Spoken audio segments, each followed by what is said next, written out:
Yeah, I know.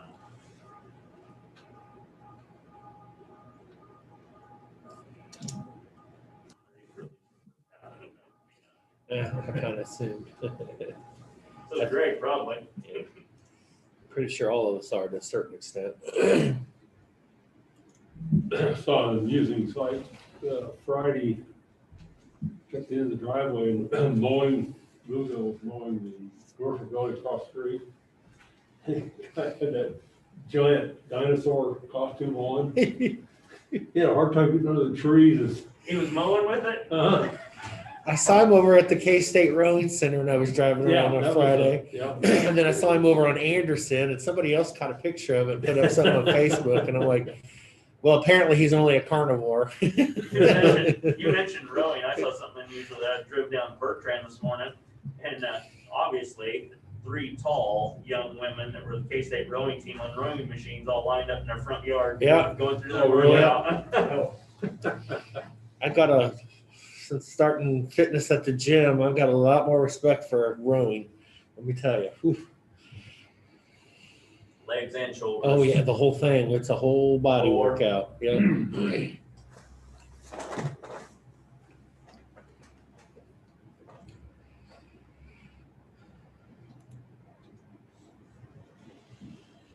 They were out there and it, had to be 30 degrees out there this morning. They were out there going through their rowing routine. I don't know if they've been allowed back into the facility or not. I do not know. I don't know either. They were just lined up, nice and straight in their front yard. It's probably better than being 30 degrees and in the water doing that right now. Yeah. You don't wear life preservers in that thing. No, you don't.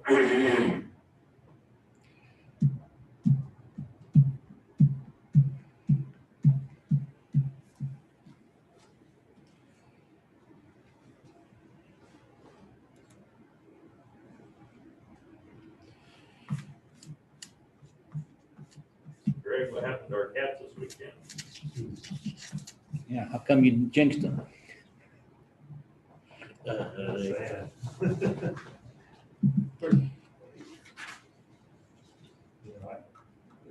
thought they were playing a little over their head before, but they just go way back. I don't know if it's at West Virginia is that good or TCU and Texas Tech and others are just that bad. I don't know. It's a strange year to maybe make comparisons, I suppose. But Well, freshman quarterback, and That's part of it. I think you had a more experienced quarterback, it'd been a different game. You just get some right scenarios. Just one good play per possession can change the whole thing. We had too many 2nd and 10s. yeah, Too many 2nd and 10s. You can't start out with 2nd and 10. Yeah, he threw a couple of them right to the guy when he had about 3 guys around him. I mean, 3 defenders around him, You faked those, and then you throw it somewhere else.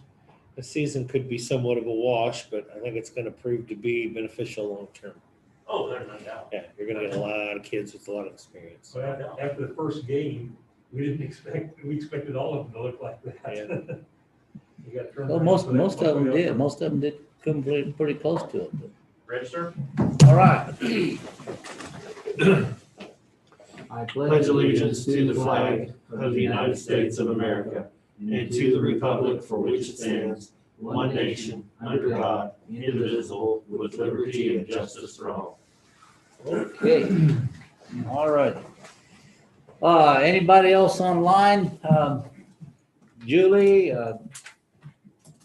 Leon, Can we get Dave? Zoom up? None for me. okay, I've got a COVID update real quick. okay, because we can't see it on here. We can't see the Zoom on here.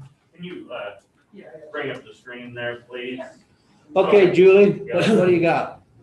All right, so we did have 37 more cases come in over the weekend. We have also had 60 more recoveries.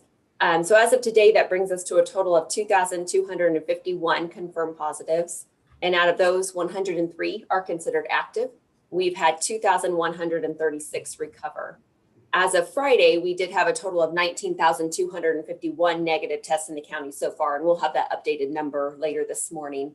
Our percent positive was declining for about 7 weeks up until the week before last. It went up to 7.7% from 5% the week prior to that. We're still working on last week's percent positive. We'll have that out either today or tomorrow. I just heard from Bob at the hospital. They do have 4 COVID positive patients in right now. One of them is in the ICU. We did unfortunately have one more death, which occurred late in the day Friday. This was an 88-year-old female. She was being cared for at the hospital here in Manhattan. We are offering another free testing day this Thursday, November 5th. It will be at the Seco Park Barns near the fairgrounds. We are offering 2 separate times, one from 11 until 1, and then again, we'll be there from 5 to 7 that evening. So no symptoms, no doctor's note, anyone can just come by and get tested. We do have our Abbott machines up and running. We've been able to test them out a few times, and we're working with Dr. Hurl to get standing orders so we can be able to use them more regularly. So far, our clinic has been trained, as well as Renee and David, to be able to use those. Everything else is business as usual. We're still running the screening line, the swabbing station, still meeting as command staff 3 days a week, BOCC briefings once a week, and our regular messaging out to the community. So any questions on that? I missed the original new cases over the weekend, Julie. I'm sorry. We had 37 more come in over the weekend, so that brings us to a total of 2,251. Okay, thank you. Thank you, Julie. Thank you. Anybody else on there?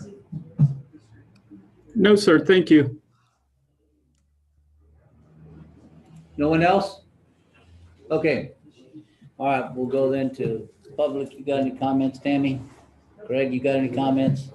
Okay. I guess commissioner comments then. Well, for me, I got a call Thursday afternoon from James Kelly, District Director for Senator Moran. They put a meeting together Friday afternoon over at the airport administration building there.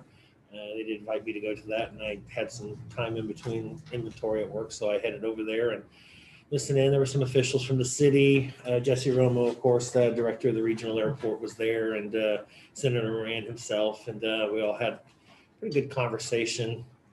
What's going on at the airport is, we all know, they've lost all the Chicago flights. And right now we're down to just 2 to Dallas-Fort Worth. Hopefully, to get towards the end of the year in the holiday season, we'll get one or several of those back, but it's just really not for sure at this point in time. And kind of causing some issues there, as you can imagine. They are getting some work done up front, taking advantage of the opportunity at the parking lots redone and shifted. It's looking really good out there. And there was also discussion about what to do with the runways. Getting them expanded, getting the width on them, getting the right depth. And then we just had kind of a general federal COVID response, and Senator Moran had some thoughts on what's going on with this next stimulus package, I guess. It's not going to come anytime soon, probably till well after the election. That's a reality. And then he did discuss that they are working on trying to change, I guess, ending dates on state funding, the 2 second and third rounds, trying to get it extended past the end of the year.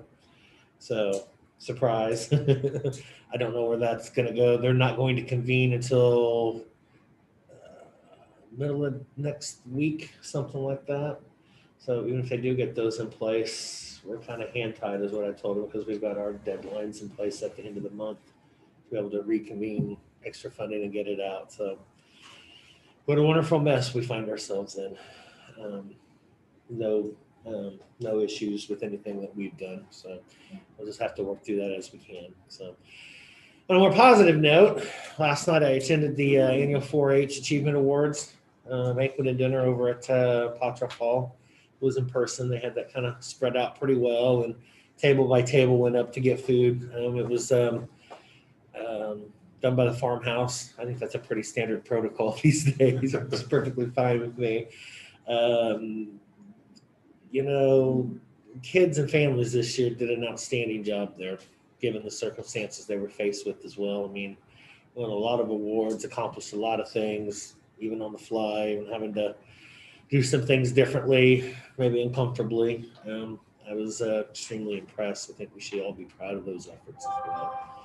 And as we kind of mentioned already, I am very disappointed with the egg we laid in Morgantown on Saturday. I felt like one game kind of and did maybe the entire season so far. You just got to give hats off to West Virginia. They put a game plan together and executed it to perfection, and we'll just have to figure out a way to move on. So that's all I got. Ron?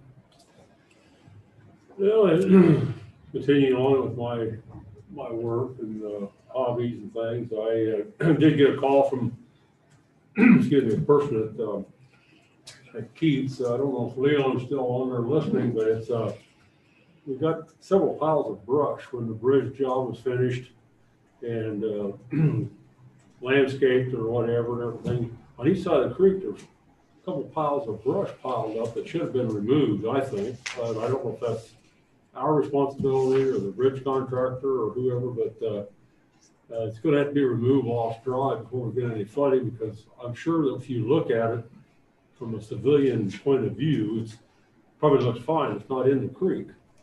But like the person out there pointed out, in 2010, 2011, 2018, 1993, that stuff's going to be in somebody's yard. It's going to be stuck in the old railroad bridge down yonder, and then eventually it's going to be in my place, or stuck on Scenic Drive or Wildcat Creek. So hopefully when Leon comes in later this morning here, maybe he can get a chance to go out and take a look at that and find out what the story is on it. I don't know why that wasn't removed in Michigan instead of just pushed up in a pile where I consider it the edge of the property. So then I watched kind of a disappointing game Saturday, but as I mentioned earlier, why Sunday for me made up for it. That Chiefs game, that's wonderful. I just love to watch Mahomes. Great young man, and the performances he does. And I'm starting to relax a little bit now, realizing that no matter what the other team does, we're probably going to win. And so that was pretty much the extent of my weekend.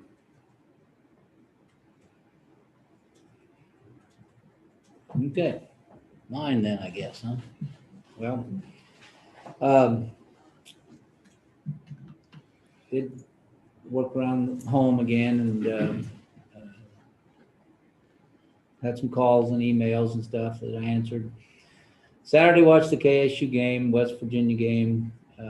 Today there is no joy in River City, so perhaps maybe next game we can do a little better. Sunday morning helped put up the national colors on Points Avenue, and I got it in here that Saturday I took part in the Republican car parade, but no, it was yesterday, not Saturday. It was a pretty long parade. I think, what you'd say, how many cars were in it? I didn't count.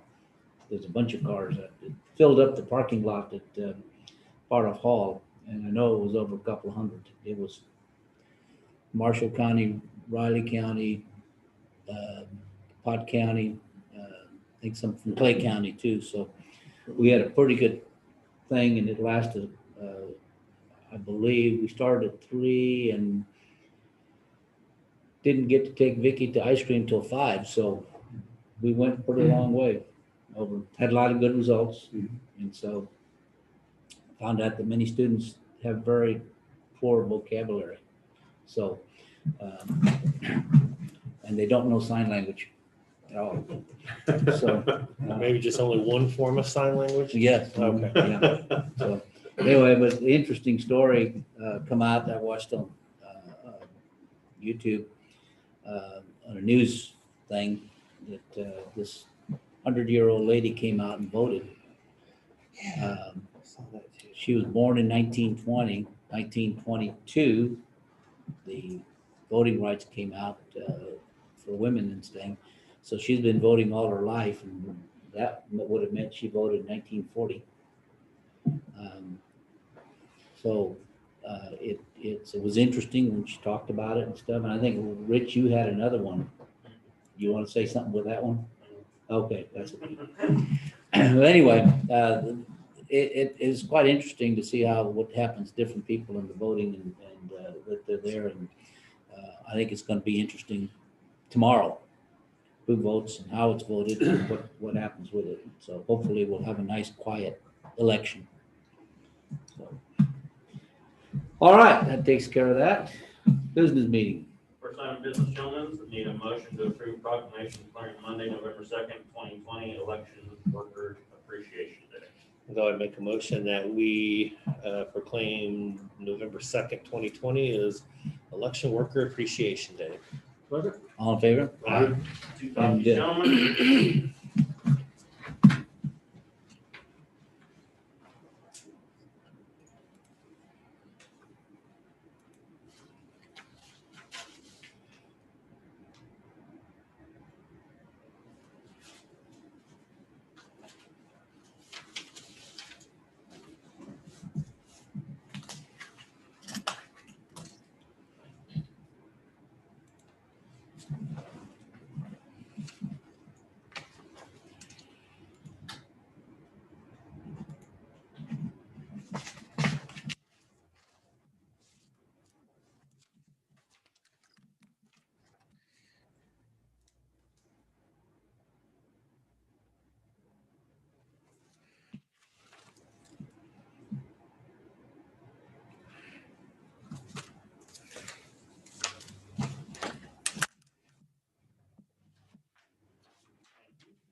No, he's gonna take I it. couldn't reach it.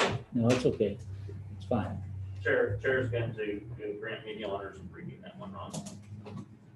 Next, grant agreement, nonprofit program, Manhattan Arts Center, for Greater Manhattan Community Foundation. Okay. Go ahead and make a motion that we approve the grant agreement with Manhattan Arts Center. Second. All in favor? Aye. Chairman, just right beside where it says signature.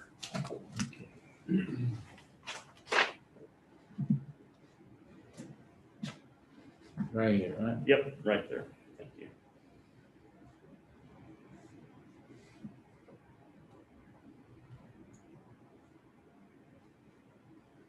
Easy.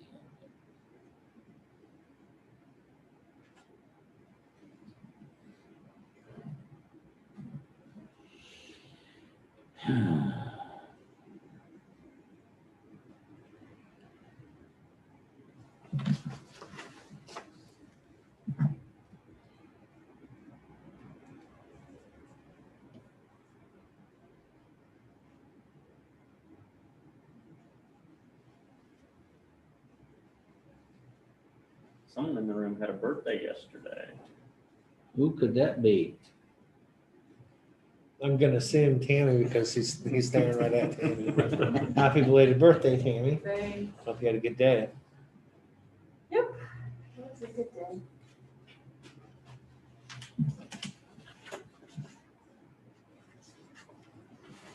Get one. So that makes you 1 year older, right? Yep, a major milestone yesterday. Hmm.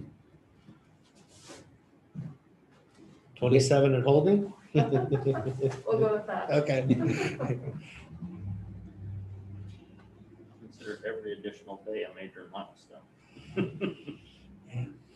That's a good way of looking at it, that's for sure.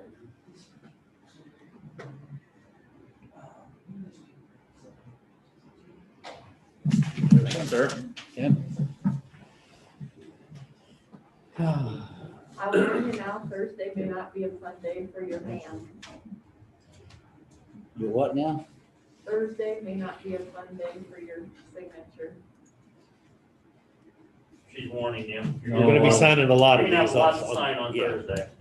Next, MOA for outside entity cares funding City of Ogden. I'll go ahead and make a motion, we approve the MOA with the city of Ogden. Second. All in favor? Aye.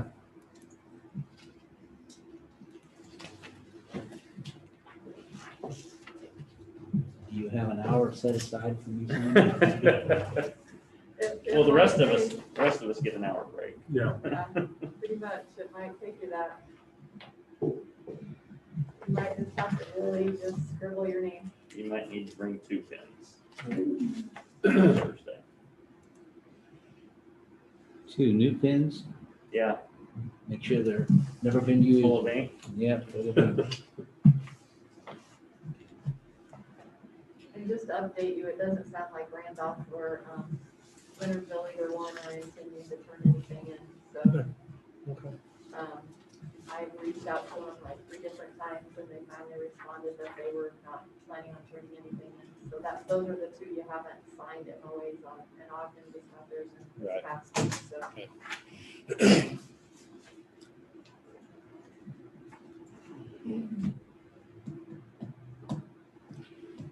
It wasn't a lack of trying though, just so you know. And if Oh, it does yeah. anything- I can We understand did that. several follow-ups. Yeah. We were sure to do that. City of Ogden had mentioned that too, so yeah, I know due diligence was done. You see where, yesterday announced during the game at Kansas City that, the Kansas City Chiefs and Patrick Mahomes spent 6 figures for voting machines. Yeah, I heard that too. I was thinking For about tomorrow, that. they're going Yeah. to put it in Chief Stadium. Oh, really? They're making Give Chief, additional- Chief Stadium, Arrowhead Stadium is going to be a polling place tomorrow. Oh, really? And some of the Chiefs players, not all of them, are gonna, or have been trained and are going to be poll workers. Oh, really? Yeah. Interesting. Nope, I didn't get to watch the game yesterday. I was splitting wood for in-laws, so. Next, I have a contract for the courtroom COVID modification project. I'll go ahead and make a motion we approve. Second? All in favor? Aye.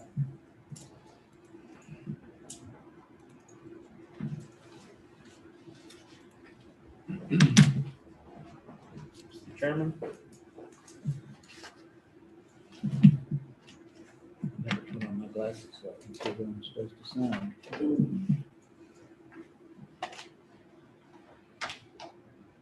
What was the start date on this project again? That I do not remember. Leon, you on? Oh, he is. I am. It was supposed to be ASAP. I don't really remember. Okay. It probably already started. No, I'm just kidding.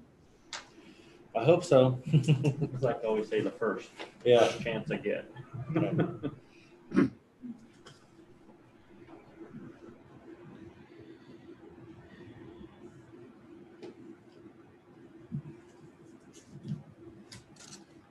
Can't complain about election day weather forecast. Nope. No. I'll take that for the rest of November, but no, I don't think that's gonna happen.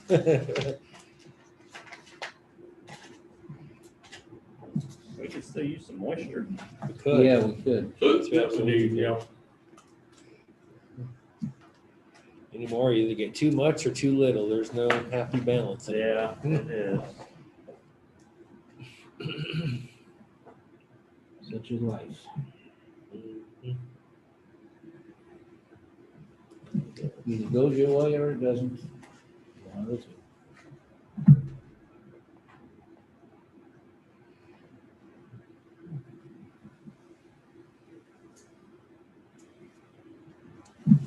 Thanks, sir.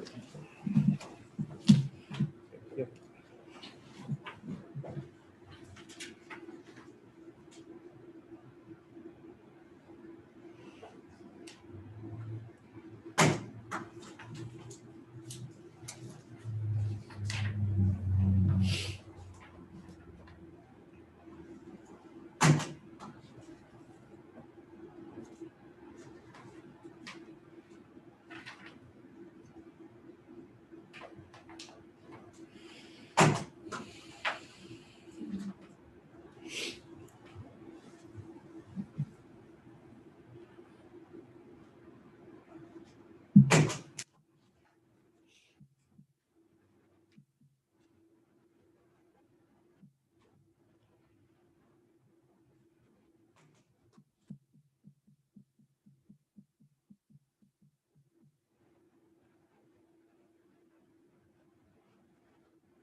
Next, gentlemen, ready for the minutes when the board is?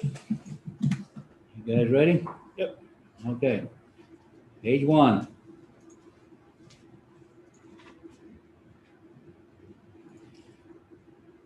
Page 2.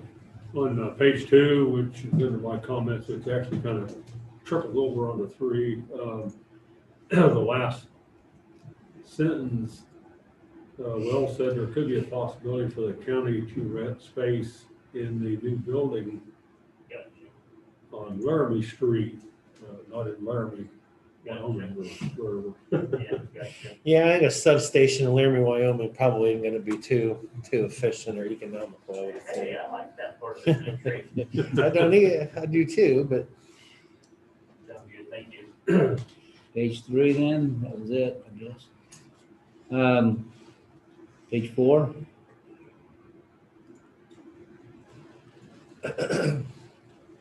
Page 5. Page 6. You have a change on page 6, Okay, Rich, under number 13, the RCPD update. Yes, sir. Based on my draft, first sentence begins with Atler instead of Butler. I'm sorry. The first lead in on that page should Gotcha. say Butler.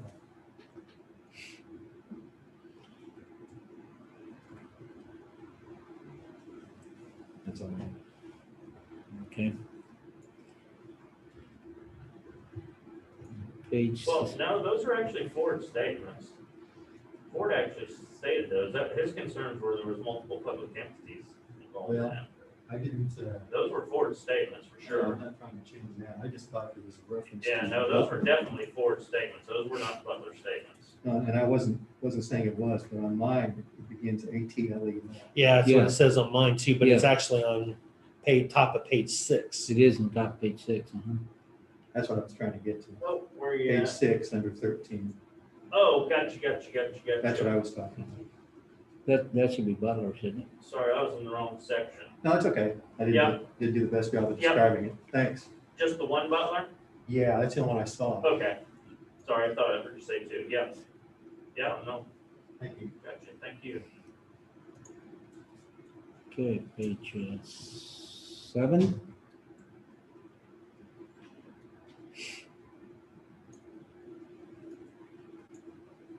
Page 8.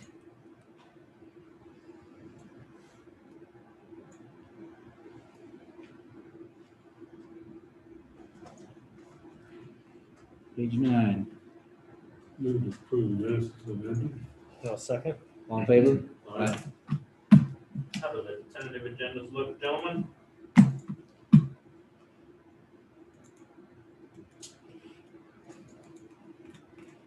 Good, I guess. Any items for next week's press conference? I don't have anything. If you guys I have have nothing. anything, just let me know. We'll get it on there. Next, we have Clancy up at 9.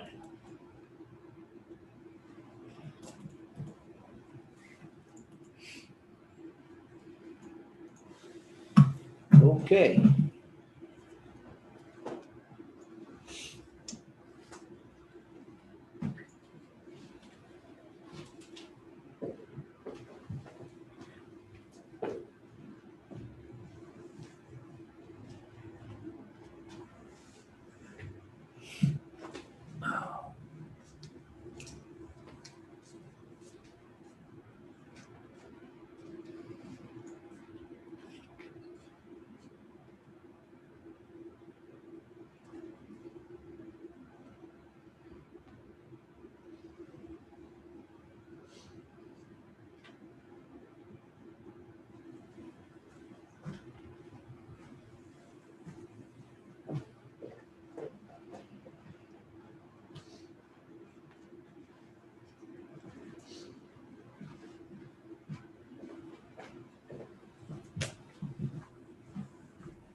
You're splitting wood, huh?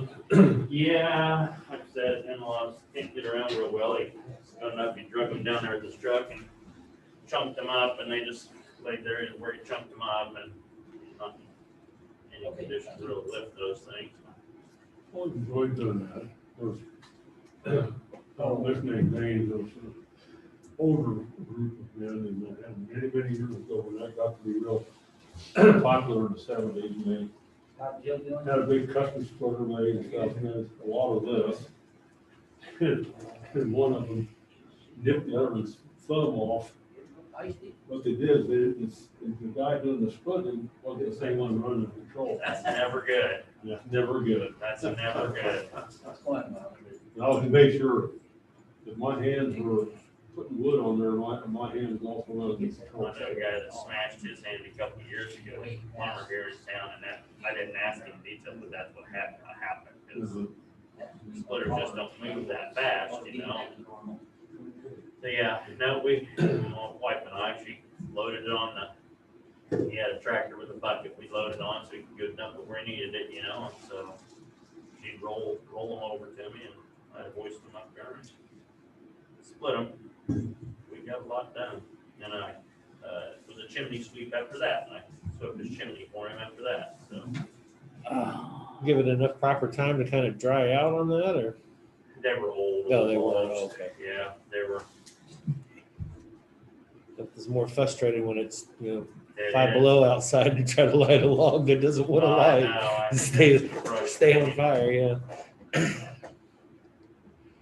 Like growing up with old wood stoves, cast iron wood stoves. Yeah. Had me a fire going last night. Won't have much of a need for one this week. Well, Yep.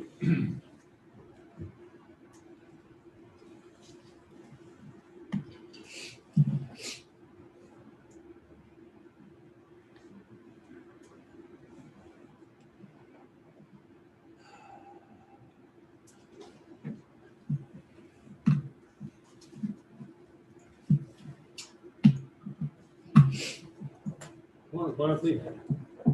It is time. Good morning, Commissioners. We get a little snapshot of some of the areas we're working on currently in our office. Working on a project for with transfers, Public Works on a matter involving a transfer station.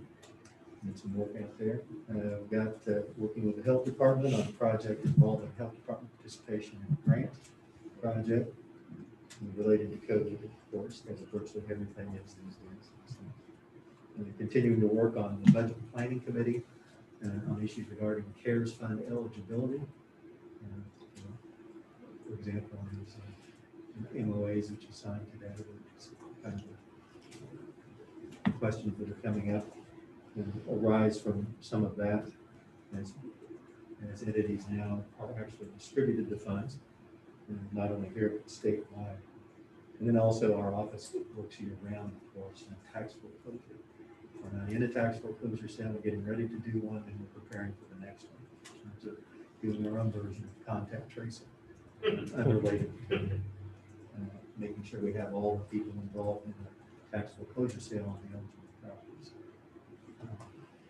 With that, unless you have questions, I'll just move on to the next item and ask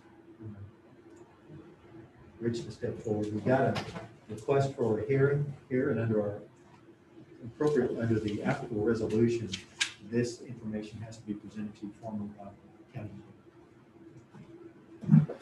Good morning, gentlemen. Morning. I believe all of you are aware that the board has received this written request for a hearing in response for notice she received from the Noxious Weed Department from Danielle Maple.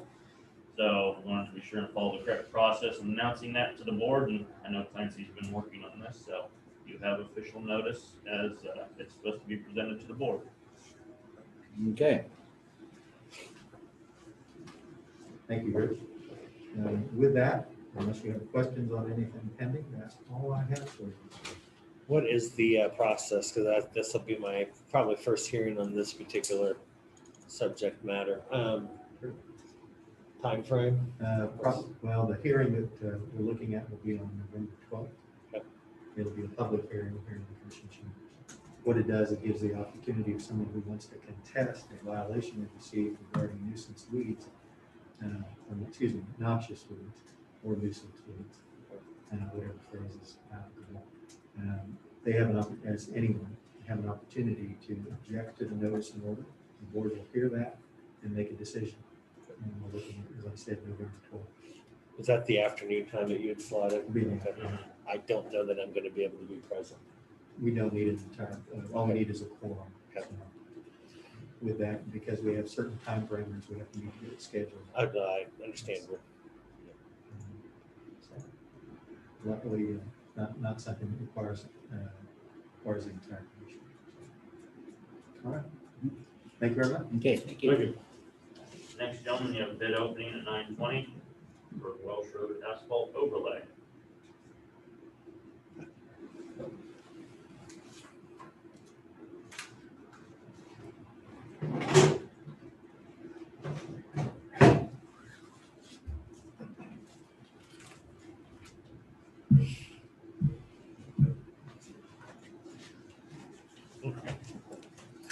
Non-competitive bid. Okay. Not a surprise there. That's okay.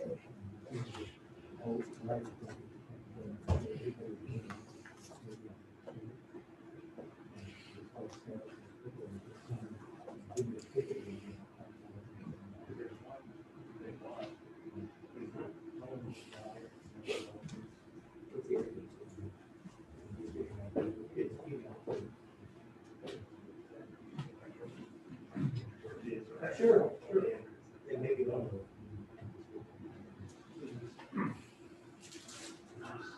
Microwave on?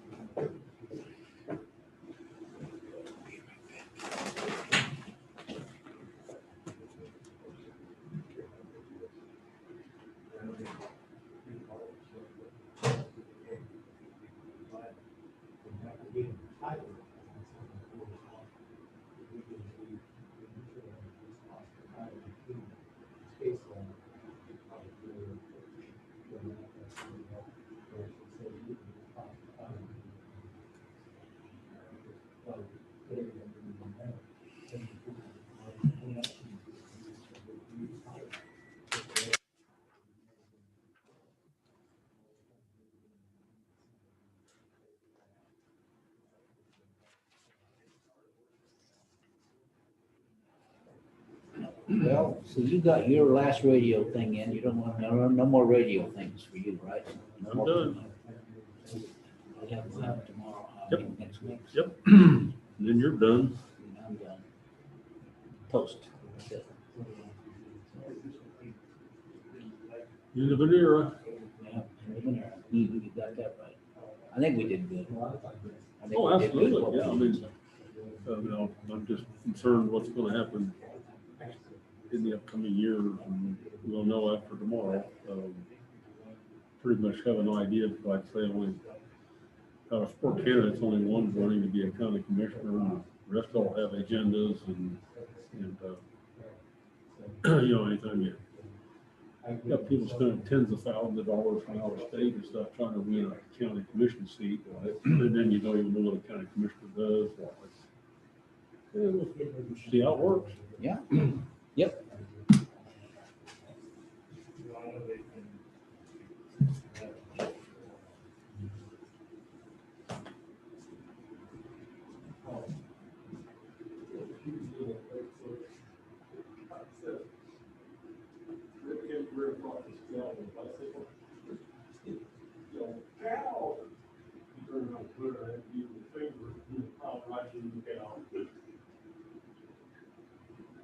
So I tried.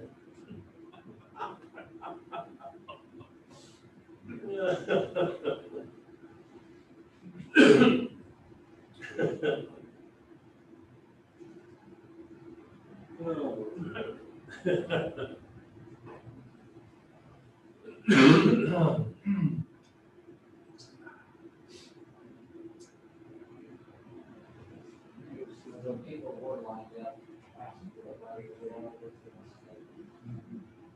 people just like standing there in front of lots and stuff. No meeting.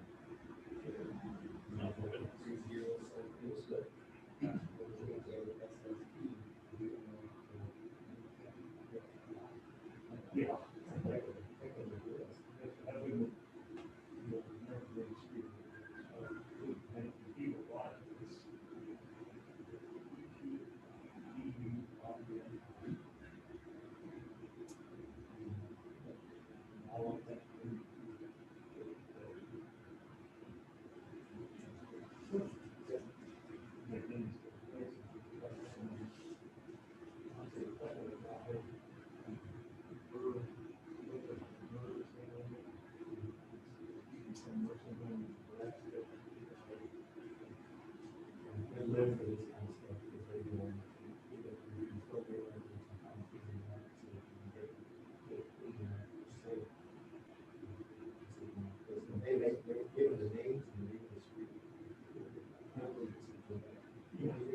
Did he look at trick or treaters?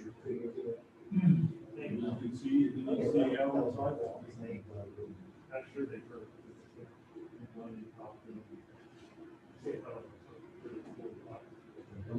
It's the neighbor. Great. How old Yeah. it is.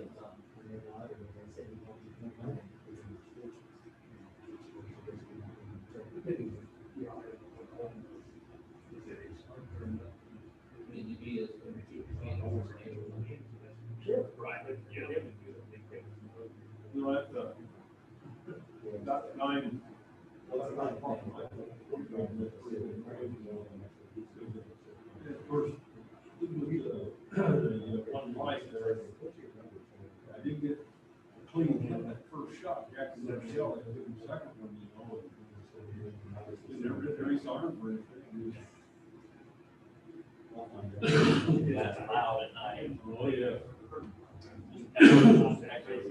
So you're. Years ago, Kevin tried to Okay, thank you for your text. not do that, right? There was something out there, just under the fairway, just roll that grass up. On first night, took the golf days, you know, on the golf cart about midnight, went down there. And night vision thing, saw this big monster out there, 52-pound beaver. And anyway, I kind of felt bad, but then there's nothing preying on, they're killing all our trees. But I talked to some wildlife guy, and he said, well, it probably wasn't him doing the damage, he was just out there taking off too. So then the next night, I went across the bridge, and I had a 1 million cable power light, and I taped my laser pins on the end of the shotgun, so when I squeezed the barrel, I had a red dot, you know, so I across the bridge and about midnight, and I saw 6 raccoons, you know. So I told the sheriff, I said, okay, now count to 5, and give me a chance to get away from that light. And I said, hit him with the light. So hit him with the light. Boom, boom, you know, rolling the raccoons, you know, and run out of shells. So I headed back up the shop. My son Jim was gonna come down about 12:31 o'clock to help me. He says, damn, Daddy, so I got down to Hudson and Anderson, and man, there's cop cars everywhere.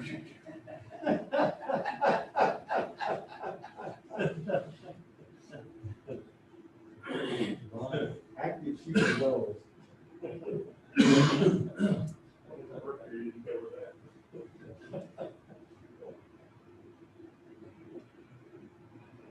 Commissioner shooting presidents.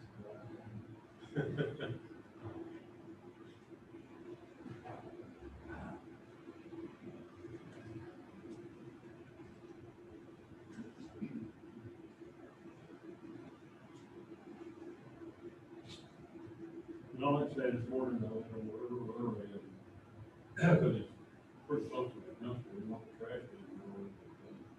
I took Mr. Stokel to the creek for a swim. He didn't come back yet.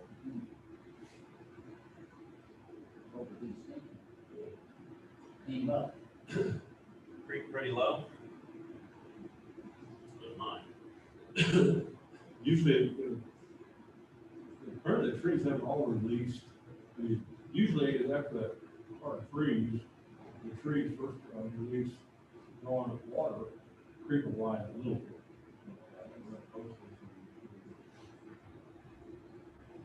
And a big old buck running in front of me this morning. Really? Out in Park, Crawl Hollow Road, big body, didn't have a real big rack, boy, he had a big body. Doesn't use a gun, just use bow. Okay. All right.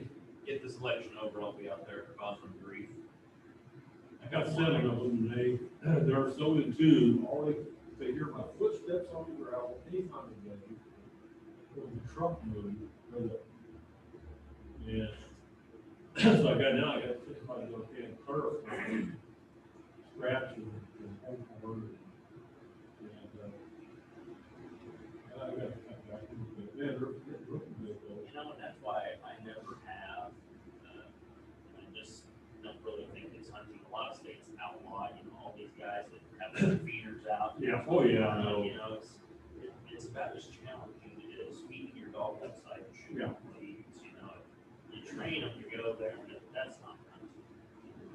A lot of things outlaw feeding. I wish Kansas would. A lot of these guys figure out they don't know how to hunt. No, that's, If it wasn't for feeders, a lot of you guys couldn't find deer. well, absolutely. Yeah, I know. One guy there years ago, and gone now, he chummed me.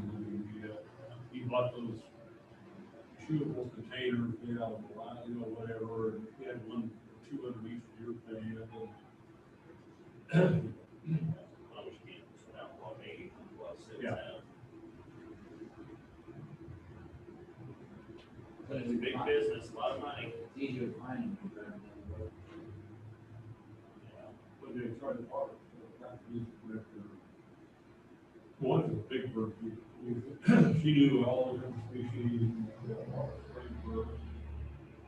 One day, Charlie, he looked at the door and said, "You shame yourself. You're just making them off our faces now. You know, you know." He said, "You're not doing any good." That's what I think. That's so solid.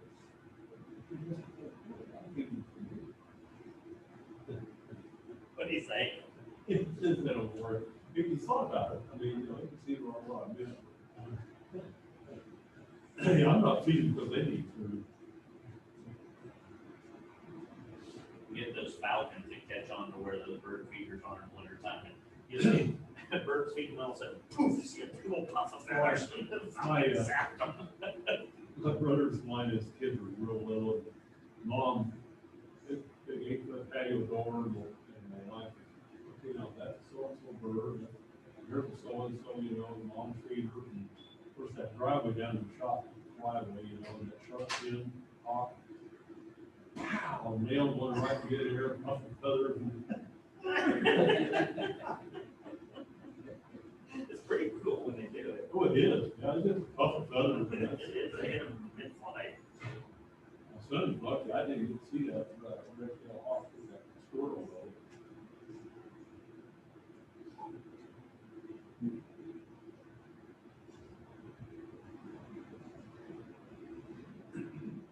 And every time the hawk's there were no birds on the feed.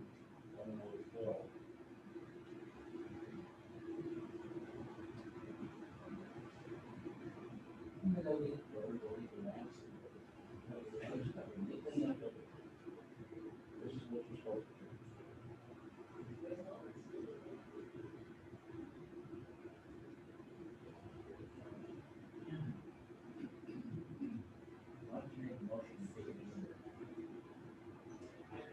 We just make a motion to see how I. How do you want to work? We got all that bid open for the roads. You know, there's other, oh, reading the county news and all this, there's separated quite a way, quite a big area where there's one asphalt road to right over half the state. If you didn't do it, you wouldn't go.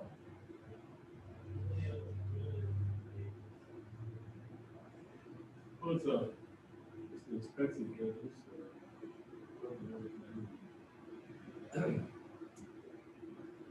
There's when Rush Limbaugh was part of 20 years ago, he started getting big and people were complaining about the gas prices.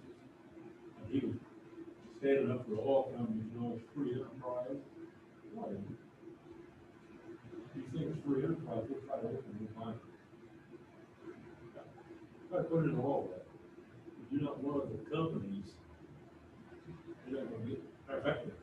The oil companies came from the mine.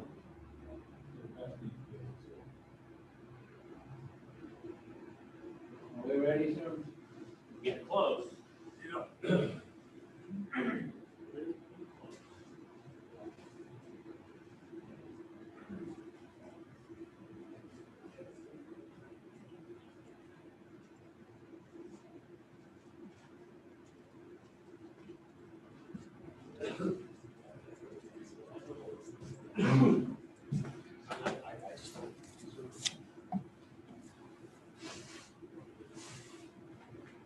Oh,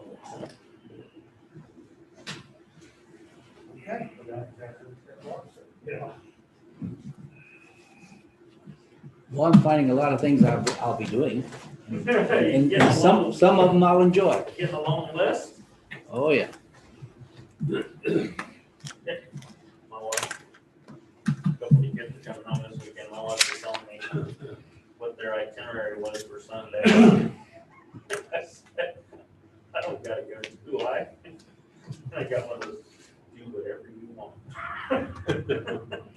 Is that the actual do whatever you You know want what or that do? means? Yeah, okay. No, Greg's heard of that before. Gotta understand, I'm not married, so I don't quite You know understand what's all best that. for you. So if you do what you want to do, you're gonna be in trouble for a long time, is what you're telling me, okay? John, that's in the same category. Oh, don't get me anything. Yeah. Is that in the same category as we need to talk? Okay, How are you? Good. No, that's what it's. that's worse, okay. Good morning. Good morning.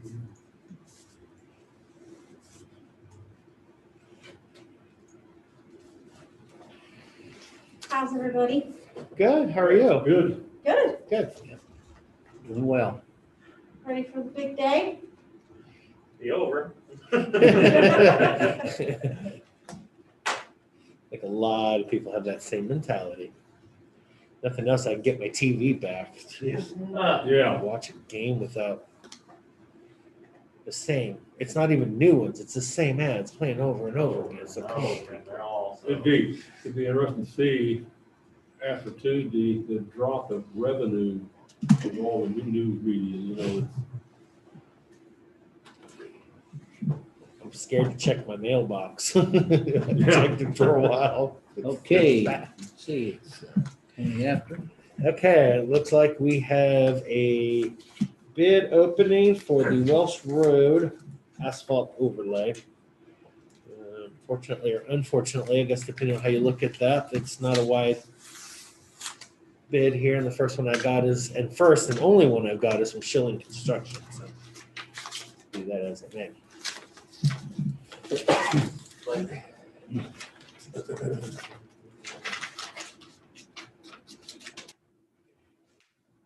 Well, that's interesting. Always two. Half a blank sheet of paper. Okay. Okay. Let's see here.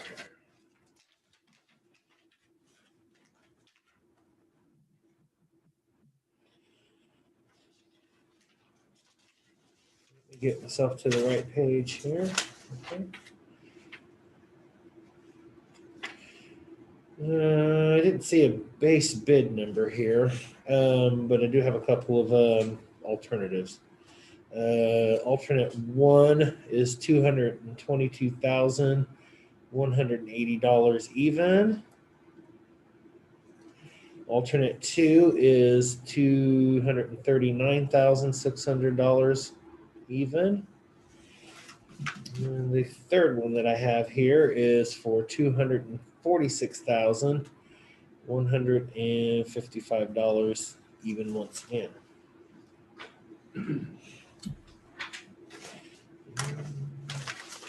There it is. Okay, I mentioned it.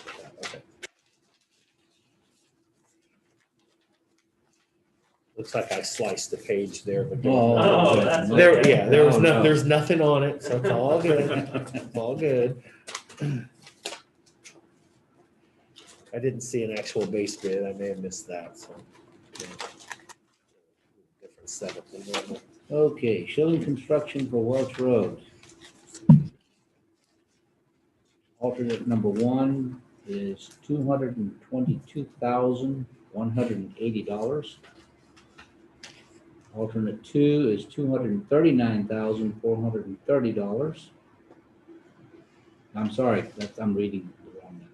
239,600 total on the alternate 2.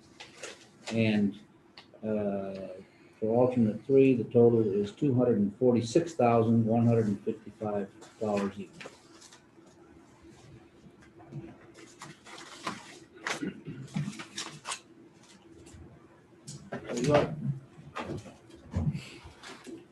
Moving submit bids to staff for evaluation and recommendation. Second that? All in favor? Aye. Gentlemen, next we have a press conference at 9:30. Okay, 9:30. So what's new, Gina? What's new? What's new? Yes. Well, she tells us what's new. That'll take up the entire update, won't Yeah, you it? gotta wait. Oh, surprise. Things come to those that's patient. Well, hopefully it's beautiful weather this week will bring some people out. Yeah. Yes, Okay. When did last weekend? we had an awesome weekend this past weekend. It was phenomenal. Good deal.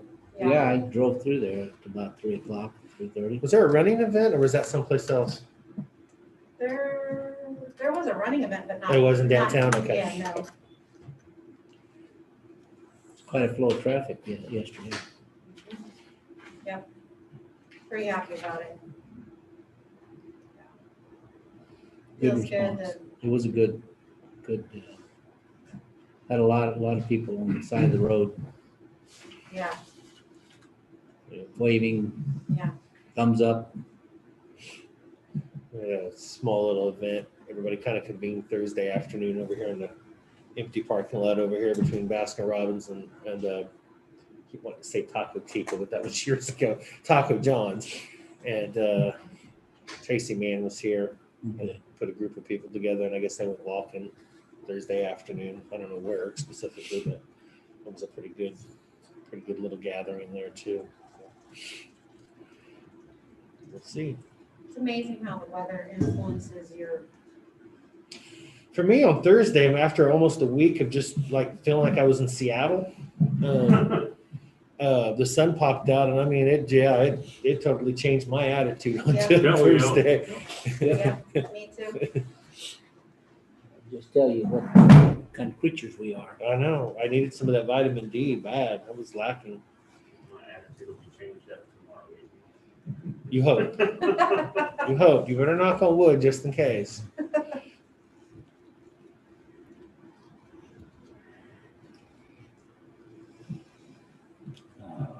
Just out of curiosity, what happens to the ballot boxes we have, the 7 of them? Do they go back to the state, or do we keep them, or what happens? The state gave us 2 of those large mail ballot boxes. They gave every county 2. No, we get to keep them. You get to keep those too. Okay. You take them down and put them away, Okay. Yeah, like they'll. Drilled into the concrete so we can put a anchor on it. something on there that's flush with the concrete to seal it up, to keep the threads available for next election, so. Oh, okay. I was And then gonna- in small cities, we just use the ballot boxes like we use in Sure. our front office, the small ones. The one in Westwood's been hitting it really hard.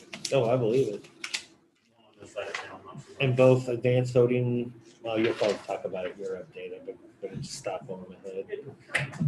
Is divulge all our secrets early, aren't they, Gina? No drum roll or anything, just out with it. I could do it, but I don't do a very good one, so it's kind of useless.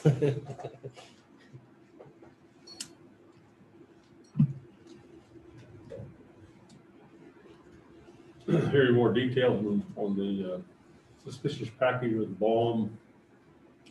No, I didn't. Heard it had aerosols cans in it. Yeah, I tried to set fire and there was some. Somebody who's still living in the 1980s, apparently.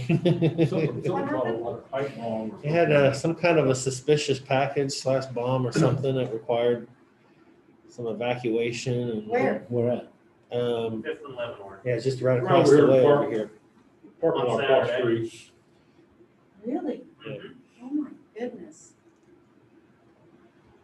Yeah, they'd set fire to the aerosol cans and apparently it went out, so. Maybe they were just trying to recreate a Def Leppard concert or something. Hopefully there was a camera around there somewhere. I don't exactly know where though. Well, it'd be behind the picture they showed yesterday on TV was behind the big white house that's catty corner from the post office. It'd be in the parking lot. That's, I was thinking, the post office maybe as a Yeah, camera, that could maybe be. or that small shopping. We'll probably get another camera or something over here when I didn't know until last week a bank's going in over there. Going where? Right Oh, here, right. Jason building over here. Yeah. Mm-hmm. That's why they're doing all that outside construction. Really? Yeah. Power Cat Illustrated. Yeah. Huh? Bill Power Cat used to be there Uh-huh. next to Boppers. Really? Be across from the senior center? It seemed like a very big area. for It's a on, bank. Yeah, I mean, it's more directly across the street from the Dillard's Little West. Getzer parking lot. building. So. But yeah, But it's on that corner. Yeah, so I'm doing all that Yeah. work. yeah. I just thought they were strengthening the building. Well, they are, but I mean, I thought they were Great just location. reinforcing the building, but no, they're gonna build out a whole storefront right there and it'll have a drive-through. yeah, small little bank going in. Which bank? United Bank and Trust.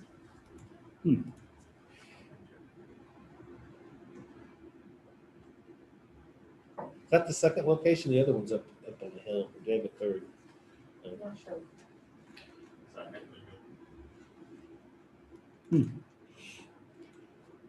Fair enough.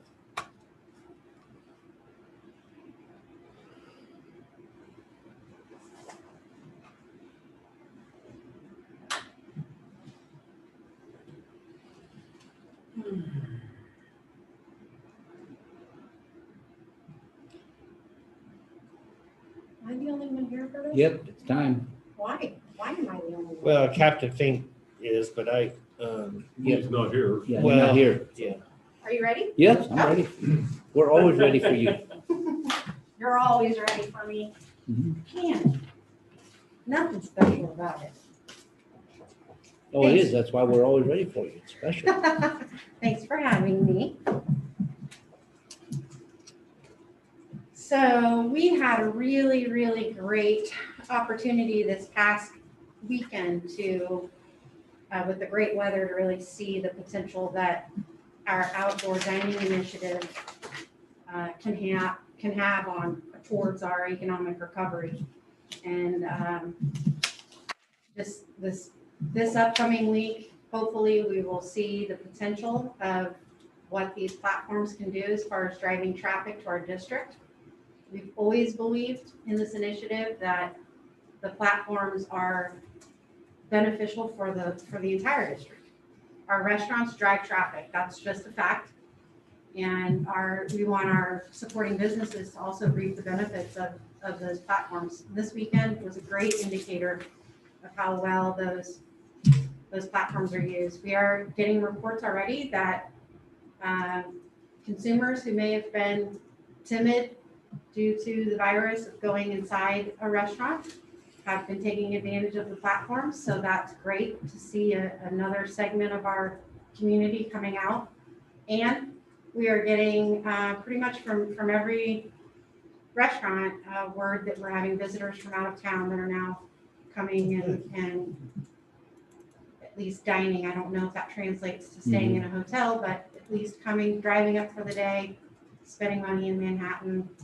That should make everybody happy. So we'll just continue to watch it, especially this week and weekend, and see if we can't get another good snapshot of the real true potential impact that those platforms will have on our downtown and local economy. Some of the things about those platforms that we can look forward to in the very near future is that the sides and the planters and the built-in bench seating is now starting to arrive and be assembled on site. So I don't know if anybody noticed, but this weekend, Bourbon and Baker and 5 had their actual beautiful sides put up. And it'll be slow, clear into up to Thanksgiving before we'll see all those sides being completed. And that's just a supply chain issue. It's just been a real bear to get everything that we need for those platforms in. But you'll start to see those temporary 2x4s coming down and the new sites going up. Also, in the near future, you will see sort of an addition and maybe even a transition onto how those are used as we get, certainly not now in this warm weather, but as we get into the cooler weather and more Christmas, when it's going to be more difficult to keep food warm, you'll see transitioning to hot toddies and hot chocolate for children and fall and winter Christmas type drinks and maybe some s'mores that you can make sitting at your table out there. So we're going to try to get as much use out of them as we possibly can, going as far into the cold weather as we possibly can. Thank you for not mentioning pumpkin spice latte. No, not out of this mouth anyways. So another way that our community and our visitors can help improve or contribute towards our economic recovery is our 25th annual holiday open house is taking place this Sunday, as always. We have 20 plus businesses participating this year, and that's about average. So I'm really happy that we have the same normal number of businesses that are going to be opening their doors to the public with special offerings to begin it's sort of the kickoff to the holiday shopping season, and everyone's encouraged to come out and see what our local businesses have to offer for gifts and entertaining. If you're going to do small entertaining at home, we have lots and lots of businesses offering up their wares. It's really important. I know I say it every year, but now more than ever, it's really important for our community to shop local. We're all, due to the virus, we've been sitting at home in front of our computers, and it's really easy for us to jump on to Amazon.com. It's more easy now to do that because we're just sitting in front of our computers all day, and it takes more of an effort to get in your car and think about supporting that local business, but it is absolutely, in my opinion, the community's responsibility. It's one of the best ways to protect our small business and protect our economy. For every $100 that is spent locally, 72 of those dollars remain in this community. That's just a fact, and it's another way to help rebuild our economy right now. It's just really something I implore our community members to do. We have our 19th annual Spirit of the Holidays Lighted Parade that is going to happen. It's on Friday, December 4th at 5:30, and it will travel from downtown to Aggieville. There will not be a live in-person lighting of the tree at Triangle Park in Aggieville. It'll be an online event. I believe that happens the day before. This year, though, we're already getting entries. I'm so thrilled that people are feeling like they want to be festive and come out and take the time to decorate. It takes a lot of creativity and resources and energy and effort to create a nice entry. But I think that everybody's feeling this COVID fatigue, and they just want Christmas to be as normal as possible. So we're really excited to be hosting that event again this year with our partners, the city and Aggieville. So a couple things to look forward to. Yeah. Yep. Thank you. Yes, absolutely. Any questions? No. Got another parade next Wednesday. We do, yes. Yes. I don't know the details totally of Yeah. that. What is it, November 11th? Yes. Next Wednesday. And it's at 9 a.m., 9:30? 9:30, I think. 9:30? And runs down points. It'll start at the mall and it'll run down points. I don't know what was determined about the indoor events? I don't, Anybody know? not officially, I think they were still working on that, or at least getting it laid out properly. I guess that's the kind of the final hurdle there. Yeah, At least some resemblance of something. so we can will have continue. information about that parade on our website if anybody's wanting to get that information. Everything we just talked about is on our website, downtownmhk.com. Okay. Yeah. Good deal. Keep up the Thank good you. work, Thank Gina. you. Thank All you. right, have a good one. Mhm. Rich is up.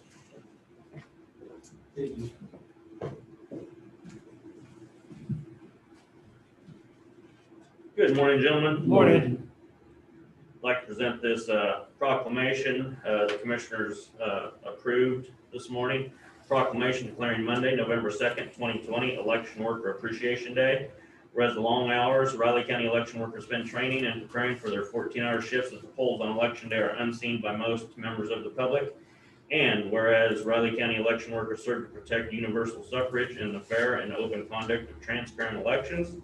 And whereas Riley County election workers deserve the public's thanks for their selfless personal commitment to protect the right of every citizen to cast a secret ballot. Now therefore, let it be known that the Board of County Commissioners, Riley County, Kansas, does hereby proclaim Monday, November 2nd, 2020 to be Election Worker Appreciation Day throughout Riley County. I thank the board for this. A lot of people don't realize the time and commitment. It's not only the voluntary workers, but the workers on our staff have been putting in easily 80 hours a week for several weeks now because the election has been going on for a long time. They're very long days. People are committed to providing the best election service that we can here in Riley County. Many of the volunteers go through many hours of training besides that 14-hour day. It's a minimum of 14-hour day because we require election workers to show up at their polling place at 5:45 a.m. and they don't get any breaks throughout the whole day.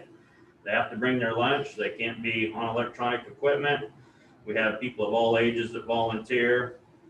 And, the polls close at 7, so they can't leave at 7 because they got to shut everything down and balance and then drive in and deliver everything back to us, except for the equipment. Our noxious weed department picks up the equipment the next day, but all of the results to our polling places. So it's a minimum of 14-hour day for each and every polling place.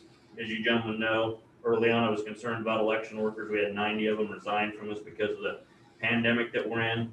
This community is just so great. We put out the plea. I did it here on the press conference. Is simply all we did. And we just got an onslaught of people interested in helping out.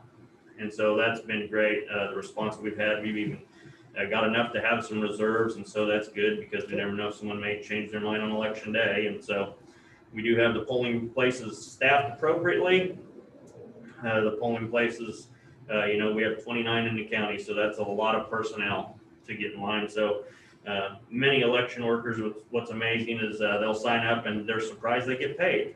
A lot of people just come to do it, to serve the community. And so that's just the type of community that we have. So I greatly appreciate the commissioners and Clancy Holman drafting this proclamation to present today. Thank you. Next, if I can go ahead and go into the election update. Okay, I got a few things to cover here. As of Saturday, we had 14,851 people participate in the election so far. That's in comparison, our total election participation in 2016 was 22,198. We'll far surpass that, and I'm sure we'll probably have 300 to 400 people that participate in advanced voting today. As you know, we're open until noon today for advanced voting in person here at 110 Courthouse Plaza and also at the Kansas State Student Union in Bluemont Room. It's by state law. We have to close at noon. We will get people coming in the afternoon. We always have to tell them by state law we have to close at noon. And so that's what we'll do. That frankly gives us time we have to distribute election equipment to supervising judges at 4 o'clock today. So we still have a lot of stuff to get done in between now and tomorrow morning at about 5 o'clock when we'll be here in the morning. Of the mail ballots we mailed out around 11,000. We've got 8,652 of those have been returned. We know that a lot of those will not get returned because early on in the process, a lot of people were impatient or that they hadn't received their ballot yet because we could only send them out by October 14th by state law. But then other people just changed their mind and decided they wanted to go to the polls to vote. And so there will be no way, and I would say this in any community throughout the state of Kansas, that you're going to get 100% return on those, because frankly, people change their mind, and sometimes people just change their mind about participating in the process. So we don't anticipate to get all of those back, never did. Remind everyone, we have drop boxes throughout the community, 7 of them. We have them all in the small cities. Now in the small cities, those drop boxes will be available until the close of business for those city offices, because they are in the city office business, or out at Randolph, they're at Sharps. The ones here in town, by state law, people cannot mail a ballot or drop a ballot off after 7 p.m. on election day. So the 2 in our community, we are having someone staffed at them at 7 p.m. on election day, and it'll be locked. You can lock that little flap so no one can put something in it. They're designed that way. So you will not be able to put them in the drop boxes after 7 p.m. on election day. And then the mail ballots, we cannot accept unless they are postmarked by November 3rd. We can accept them through Friday of next week, but it does have to be postmarked November 3rd. But you said Friday of next week? Friday of this week, I'm sorry, Friday of this week. Weeks are going together. Yeah, Friday of this week. So want to remind everyone about that. Also, we will have, as I said earlier, 29 polling places open tomorrow on election day, 7 a.m. to 7 p.m. Any ballot by mail can also be dropped off there. So there's 29 places in the community for someone who has their ballot by mail that wish to participate to just drop it off. And that's part of the process of what they'll bring back to us on election night for counting in the process. I still encourage people to go out to the Riley County website and pull up their sample ballot. Many times people forget which districts they're in. City of Manhattan has a special question on. Great opportunity to read through that special question to get familiar with it before you go to the polls, to speed up the process a little. That's one thing that we really like about such a large participation in advanced voting, whether it's in person or by mail, is it takes the pressures off our polling places. Because of social distancing, you know, we don't have quite as many machines at some polling places, and some polling places just frankly aren't very big to allow us to have much social distancing. We are very fortunate tomorrow, great weather tomorrow for an election day. So we do have to have people social distance, and that line goes out the door. No one's going to be wet and no one's going to be freezing. So that is a great opportunity we get tomorrow on election day. Many times we're concerned with weather, and weather does have a direct impact on turnout. And so that's pretty much all I have. Are there any questions? Just like to remind everyone, provisional ballots, those are counted in the canvass process on Monday, November 16th is when we will canvass the ballots. And so we have a lot of work to get done after tomorrow still. Got poll station change? Poll station change, the only one that we lost this year was the firehouse in Denison, and all those people were notified by a mailer, and that was simply because that was the emergency operations center due to the pandemic. So we just lost that one, but we sent out a mailing notice to where those individuals need to go. Okay. College Methodist Church, is that Yeah, I what I believe saw? so. Okay. Yep. And anyone that has any questions in general, there's a ton of information out there on our website. Also, feel free to call into the office. People walk in also and ask where their polling place is, and we're glad to look that up for anyone. But you can find your polling place location by providing your personal information out on the website. It tells you your polling place, and also brings up a sample ballot for you to review ahead of time. I think those are great, useful tools. Any other questions? I don't have any. No? Okay. Vote, vote, and vote. Yep, everyone get out and vote. We've made it about as easy as it can get this year with so many differing opportunities to participate in the process, and still having voting in person on election day at all 29 polling locations. So it's very accessible, easy and accessible to vote in Riley County. Okay, thank you. Thank you. 10 o'clock, Leon. And I'm pretty sure that Captain Fink either is or is fixing to retire, and I Yes. don't know. End of the year. Okay. Yep. Who that individual is that's replacing him to do those updates, or even if they're needed, I don't know.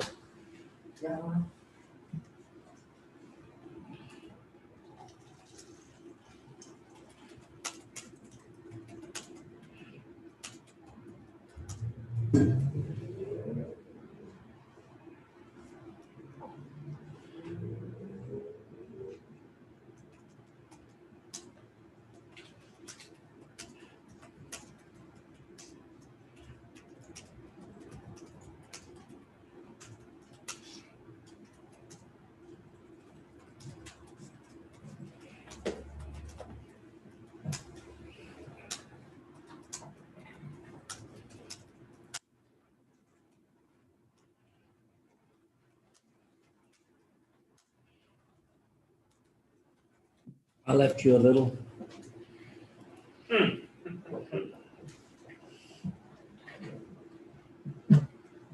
Gotta keep the clerk happy. There you go. Hey, how you doing? Are you ready? Perfect. I I'm here to remember- stop oh, you. okay. I just emailed you that I had one filled out, but I Awesome. didn't. I got you a blank one. just in Okay, case. okay, Awesome. I'm whittling them away one by one. okay. You can delete the other Yeah, email then. Sure, sure. Okay. No, thank you for doing that. Yeah, no problem. Good morning. Morning. Okay, I've got 24 people to track down, so. I'm Okay, not- you're dwindling it down little by little. Okay. Let me know if there's any issues on there. No, Yeah, no more paperwork. I think you're good. Yeah, okay, good. Thank you.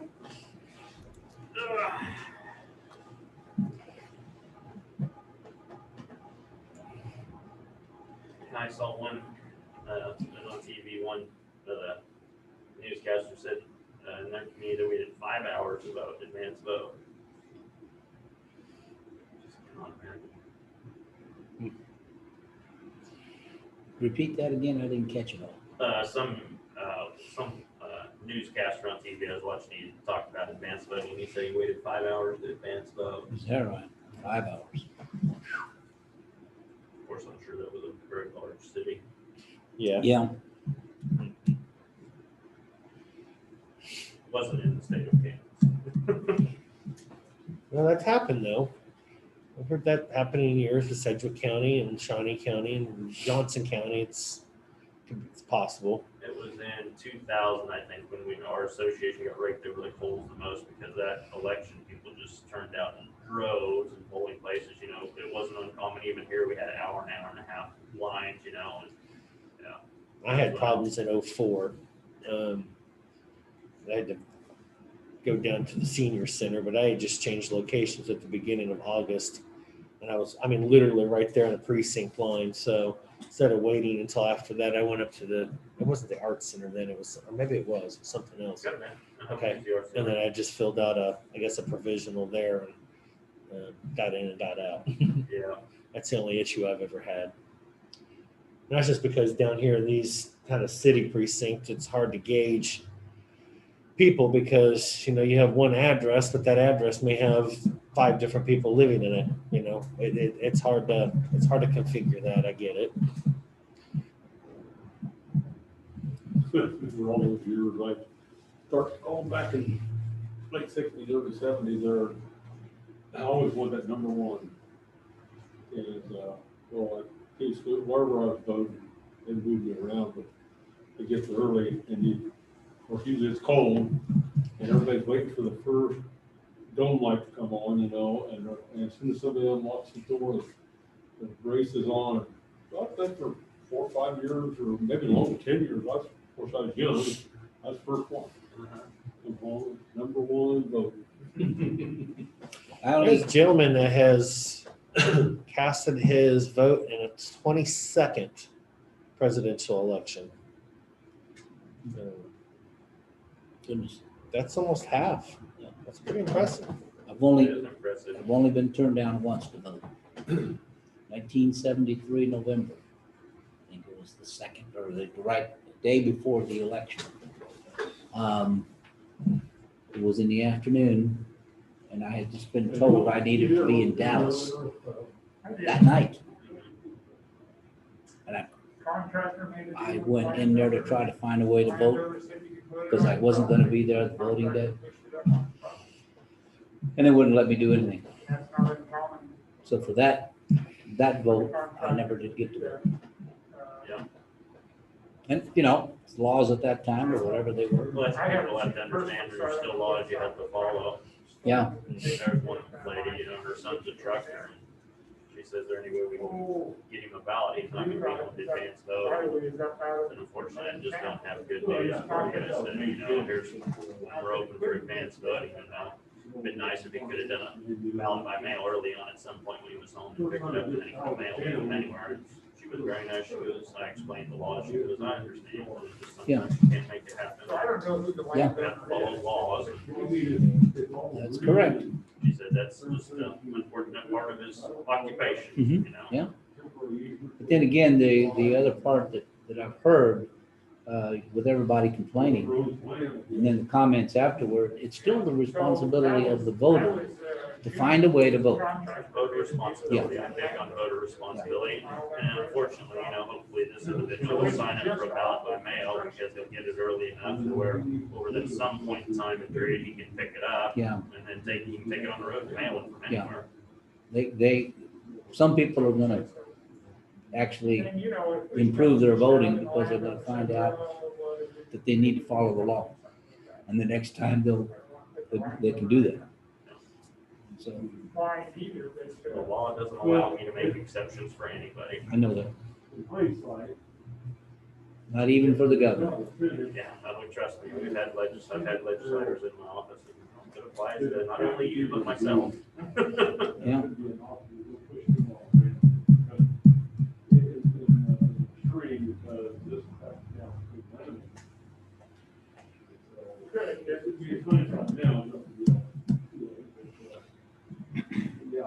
Well, I don't know, is that one of them you were looking at? I mean, that looks like that's a long ways away from getting to where there's current to move it. Well, I mean, I've done that all over the water. Well, I don't disagree with that. Happening more and more often, But this one's almost just right up along the bank there. Yeah. But, I mean, so. Good turnout tomorrow in person voting. Oh, yeah. Especially with the weather.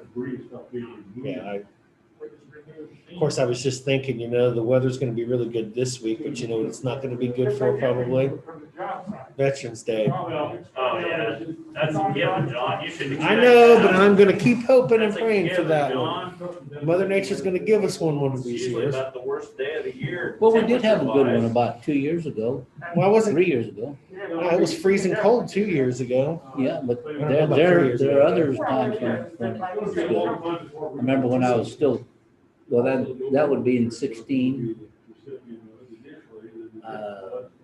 They had an exceptionally good weather Okay. for it. The overwhelming majority of them are pretty darn cold. There's a possibility that could happen. I don't know that. It just looks like it's maybe gonna be a little overcast and cool so far. Still got 10 days. Early morning, any breeze in early morning. You can dress warm for early morning, but last year when it's blowing snow, and it's a little different story. Yeah, We managed though. I'm glad we didn't give up on it. but I like what happened last year too in Iowa, I think it was, or some other town. They canceled the entire parade, but the veterans still marched. They marched anyway, which tells you, Well, I just think about the conditions, particularly when we were focused on World War II last year. The conditions of Battle of the Bulge were far worse than that. yeah, that's the whole thing.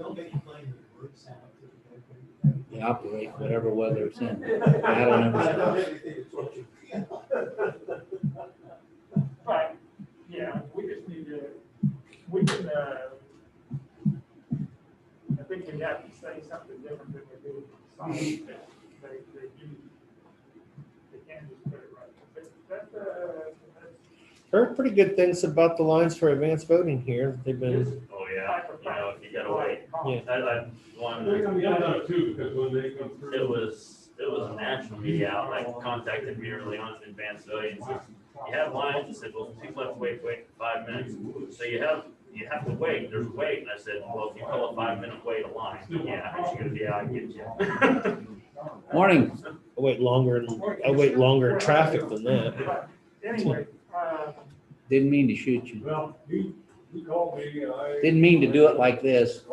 That's my habit. Just as long as they don't load it. I'm betting there are today, because people are lined up out the front door before 8 o'clock. Okay. so you find out that's different. Well, no, he does agree. I'll be drinking my second cup of coffee by then. Well, that'd be good. Yeah. Yeah, I wouldn't be surprised they get 300-400 this morning, which is a lot for half a day. That's about what you get in a normal day almost. Yeah. Right, correct. I've gotten 2 texts in the last 24 hours remind me this is the last day for early voting. Really? You get those two? Huh? The last two were from particular candidates. Did you already vote? You bet. I voted by paper this time. I didn't realize that the form in when I left Harvey County in '06, you know, they had an optic reader. So, you know, even if you went in to vote in person, you just filled in the little circle, you know, and that was the voting form. So it brought back a lot of old memories for me to do that. How old? How old? How old am I?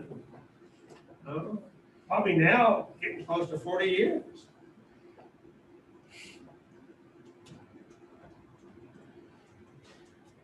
You know, I always look at the obituaries, you know, and see if I know anybody, you know, and I do it for that, because then when I see someone I know, it makes me feel bad, you know, so I go, why do I do this, you know?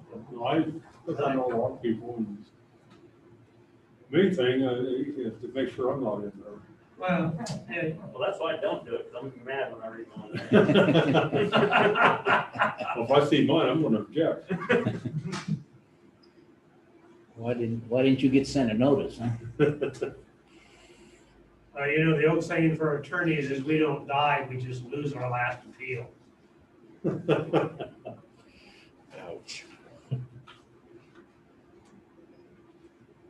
Well, be grateful that you at least got an appeal. Some people don't get an appeal.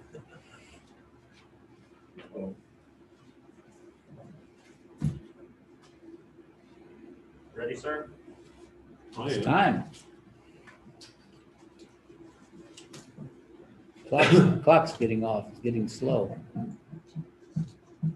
Good morning, Good Commissioners. morning. Good morning. Leon Hobson, Director of Public Works. Have before you this morning an agenda item to adopt driveway entrance policies. I guess before we start that, I just wanted to answer a question that came up this morning on when the courthouse project would get started. Now that the contract's been signed, there will be a pre-construction conference on Wednesday. And then we're hopeful that by the first of next week, a week from today, it can get going. But again, that will be up to Riley Construction, but they know the deadline on which it has to get done by, so I assume they'll want to start as soon as possible. The adopting the driveway entrance policies, one of our primary objectives is to keep our roadways safe. And where traffic enters and exits off of a roadway can definitely have an impact on that. Either the turning movements that are done, just the sight distance by which you can see another vehicle, how fast the road allows you to travel. All those things enter into that. So with that in mind, we took this project to the Road and Bridge Advisory Board, and they came up with this policy. The policies need to note that they do not apply to township roads, state highways, or city streets. They're strictly for county roads. If a township desires to utilize them, then that's fine, but they have to do that through their own board. And the first part of this is just definitions. If there aren't any questions on that, I'll just skip over that part of it and get into the general comments. We haven't done this in the past, but we're implementing a permit application system. There's no cost to it. We just want to have record of it and make sure that we know when somebody's wanting to put an entrance in. And sometimes things tend to drag on, and so we did put a limit of 6 months that it would be valid for. And again, like I said, we're looking at these on the basis of you know, the site characteristics that are there: traffic volumes, speed, vehicle types, and other things enter into the decision. With site distance, and of course, we're putting in here that we reserve the right to be able to reject an entrance location based on these factors. We don't want to put not only the landowner in jeopardy, but also that person that's coming down the road that can't see them turning out as well. And this isn't to say that we don't already have some of those sites out there today. There are some driveways that are poorly located. And so we're trying to minimize those and be able to reject any of those that come up in the future. So all new entrances shall be rocked at the landowner's expense. For entrances onto paved roads, the county will pave back to the right-of-way line or a maximum of 20 feet on those entrances that go into residences or businesses or churches or other types of commercial properties. But if the road is unpaved, then we do not allow any kind of hard surfacing out on the right-of-way. So if they wanted to pave their driveway, they could pave it up to the right-of-way line, and that's where we would want it to stop.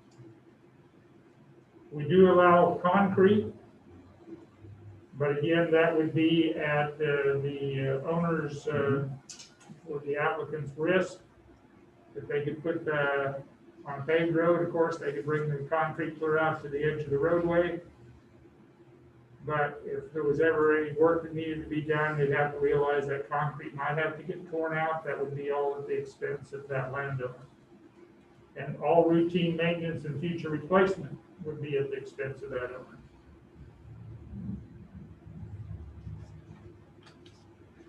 So on all of these entrances, Riley County will perform the work associated with installing a new entrance or modifying an existing one.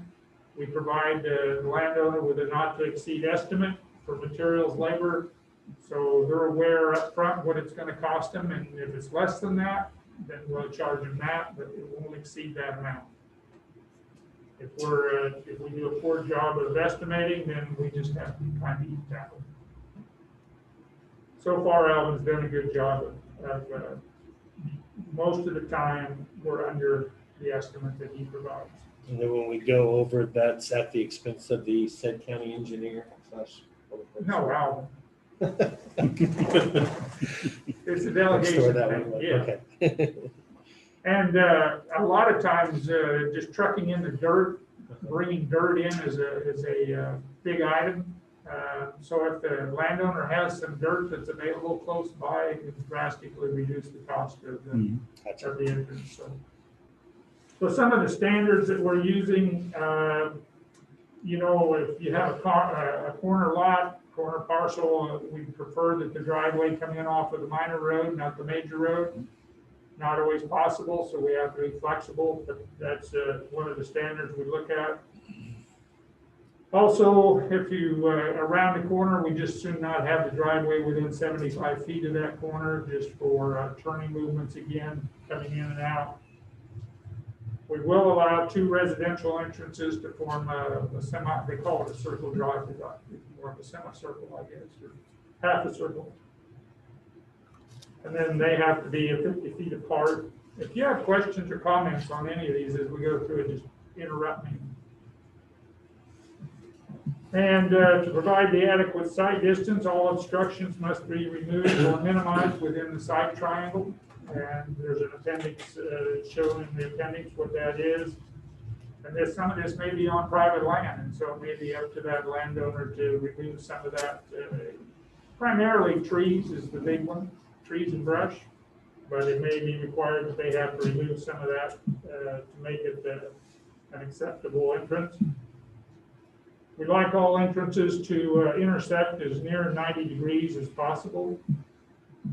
And we prefer that the driveway is such that the water doesn't run out onto the roadway, that it gets off and gets in our ditch before it gets there. So we've got a couple standard drawings in the back that kind of indicate that. We talked about the concrete entrances. We don't want those to be any closer than 1 foot to the roadway, and we want them to be an inch lower than our roadway.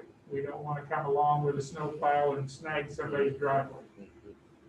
So That's the reason for that. And we would fill in that 1 foot with asphalt, so it's not just like you're gonna have a cavity there or something. If it's rock, it'll probably just get beat out, but we put some asphalt in there. We size all the culverts for basically a 10-year storm event, which is in a very high storm event, but if the water goes over the culvert, it's not a major issue. We have a minimum 15-inch diameter size on that, 12 inches of cover, and we want all driveways to be, the top width to be 20 feet.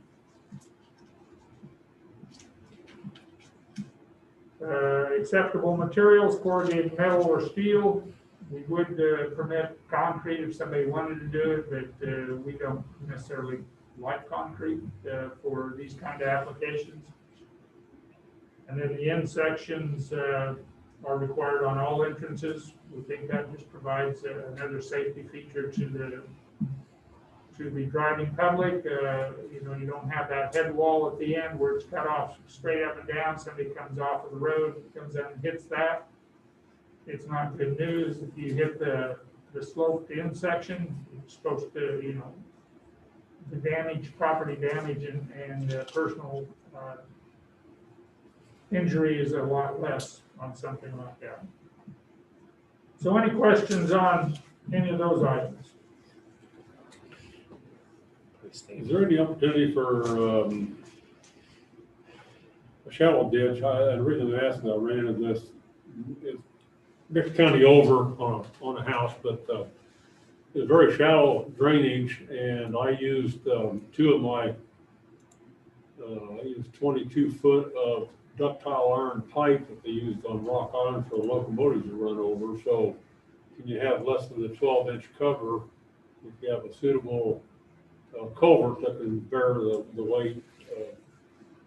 Yeah, that would be one of those, for a steel pipe, most of those, if they've got a thick enough wall to them, yes, you could go down and to where you wouldn't have to have very much cover over the top of it. I think I was only able to get, you know, 6 or 8 inches or something there, but it, like I say, this is the old ductile iron, real heavy pipe, and it just happened to have some 20 and 30 inch, but I suppose if I could have used smaller, I could have got a more ground cover, but 20 was the smallest I had, so. Yeah. No, that would definitely be acceptable. And one of the reasons why we look at, well, the minimum size used to be 18 inches, but we lowered it to 15 just on the basis of cover. And if you do a squish or an arch, 15 inch, you're really only 12 inches tall, which again gives us some leeway and some latitude to not have as much cover over it. But one of the reasons we went with that 20-foot top, you may want to know, is most people cut the corner when they come out, and if they're pulling a trailer or anything, the next thing you know, the end of your tube is smashed down. So we're just trying to provide, and then on county roads, once the entrance is installed, it becomes county maintenance. It's the county's responsibility for the tube repairs and all that replacement. So that's why we're up front. We want to put in a good-sized entrance to minimize those kind of things. I'm not going to say we're going to eliminate them, but that's one of the things we're looking at. So going into the policies then for an existing entrance, right now the county pays 100% of the cost to repair, replace, or damage culvert, or repair the surface of an existing culvert.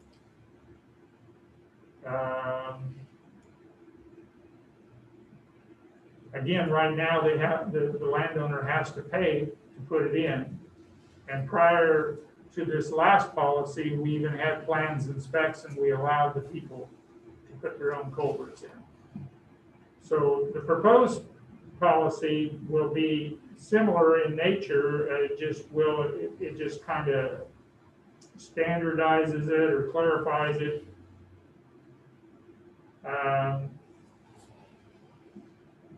Again, we're talking about if it's less than, on an existing one, if it's less than 20 feet and somebody's talking about their entrance, we'll at county expense, we'll put it out to 20 feet. Because that's our standard. And that's our entrance that's already there. So if somebody's wanting to go beyond that, then they have to pay for those costs to extend it past 20 feet top. So a 20-foot top and a 2-foot deep ditch, 3 to 1, you're 6 feet either side. So you're roughly a 32-foot long pipe with end sections on it. So so the depth of the ditch makes a big difference on the length of your pipe. So on a new entrance, in the past, again, like I said, we would require plans and specs, and then they would build them to those specs. We've kind of gone away from that just to where we went and we started already, installing them ourselves. And again, the proposed policy is just kind of a clarification of the old one, adding some of the things that we've already talked about. The maximum number of entrances, the landowner being responsible to pay for all the costs up front, not only the rock, but labor and equipment. And so it's not a great departure from what we're already doing, but it does clarify it in my opinion anyway. And the advisory board thought as well. So adding an extension to an existing entrance that's narrower, again, it's pretty close to the same. It's just, again, clarifying some of the things, putting in there exactly what we will do, and making the entrance to be at least 20 feet wide. I guess I can't emphasize that enough. That's one of the main things in this whole thing is we want to see all the entrances out there at 20 feet. Now, that doesn't mean we're just going out and looking for entrances. If somebody has to ask us to, that we need our entrance widened or whatever.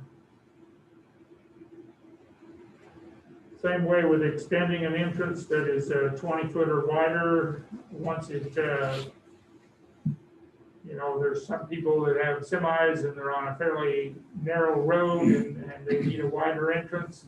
Say they need something that's 30, 40 feet. Then we'll do that, but then they have to pay for that extra. Now, once it's in, again, it comes back to our maintenance, our repair, and our replacement at that point. Moving an entrance probably has the biggest change. If a landowner wants to move an entrance from point A to point B and it meets our standard, there's no charge today. Our proposed change is that we would treat that like a new entrance. So it would get moved. The landowner would be charged for the installation of that new entrance, as well as they would be charged for the removing of the existing entrance. There are cases where moving of that entrance could be beneficial to the safety of the driving public. Say if you were to take that and take it off of a major road and put it onto a minor road, we would see that as an advantage to the county and to the driving public, and we wouldn't charge them to do that. And again, that would be a determination for the county engineer. And then new entrances adjoining paved roads.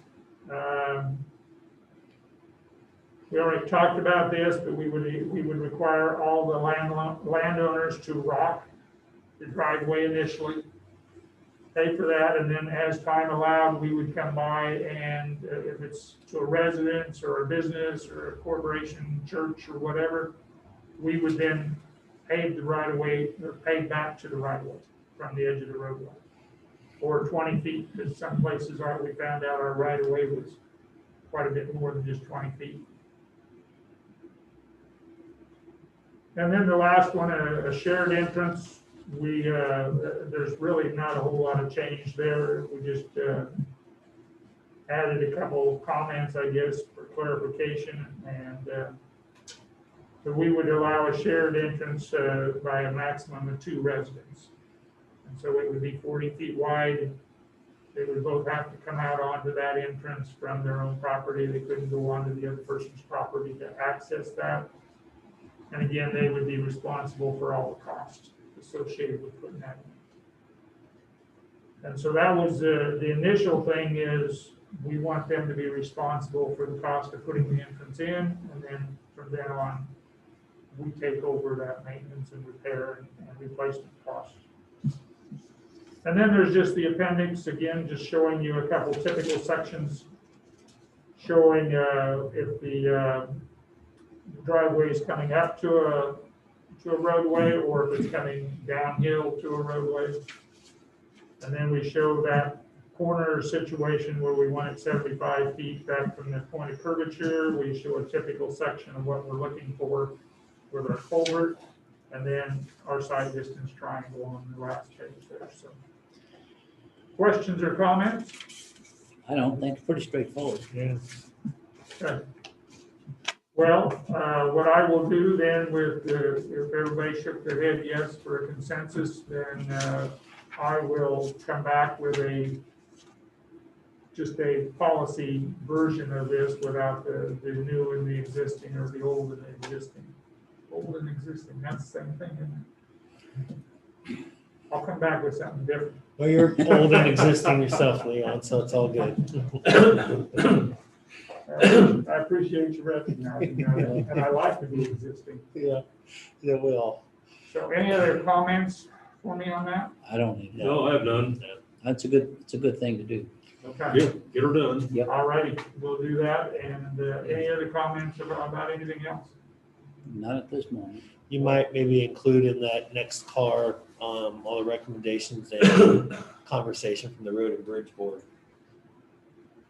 If you can. I just got deer in the headlights, so maybe not, okay. I'm not sure I understood. Well, what they made a recommendation, did they not on this? They did. Okay, if you could just, maybe not verbatim, but just kind of lay out what they said, just for, purposes. In brief. I like verbatim. Well, I don't want to read 5 pages of stuff, but I mean, if you could just give a. You're gonna cause me to Work? walk that too, but At least he to admits it. come clean, I guess. This, they looked at this policy some time ago, and it sat there on my desk.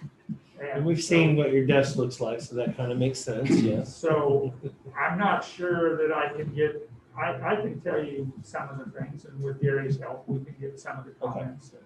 Okay. I mean, it's with anything that goes before the Road and Bridge Advisory. Right now, we have a really good board. Yep. We do. And they're very vocal, like in a good way. I mean, they don't just sit there and say, yeah, that's good, or whatever. They have comments.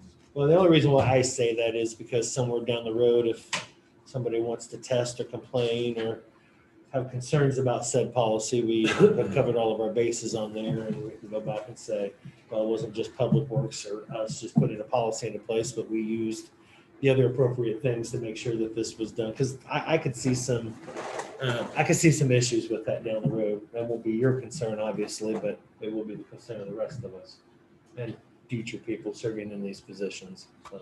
Very true, and I think that having the Road and Bridge Advisory Board there with the diverse people that are on that board gives you some of that credence for doing some of those things. So I'll try to add something to Okay. Okay. Oh boy, you said something. That's I'm opening myself up there, aren't I? Like definition of something. Yeah, especially with that tone. Now we're- And that's before, yeah, that needs to be before December 1st, is that right? That'd work. Yeah, Cover okay. Deer in the headlights again. No, I want to get it done. Okay, no, you're fine. I want to get it done. It's one of those things that I'm just trying to clean up before John takes over. And Sure. So, Okay. all righty, thank you. Sounds good, Okay, sir. Thank thank you. Yep, thank you. Next, showing you Pat Collins at 10:30.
Never go back to that month again, in that time frame. That's gone. You know, I was gonna say, your clock's probably off because somebody probably came in here to change the time over the weekend. I don't think You're that's. probably right. I don't think that's one of those self-setting ones, or maybe. No, not self-setting. It is a little slower now. Fair bit slower. It was getting faster and faster, and all of a sudden.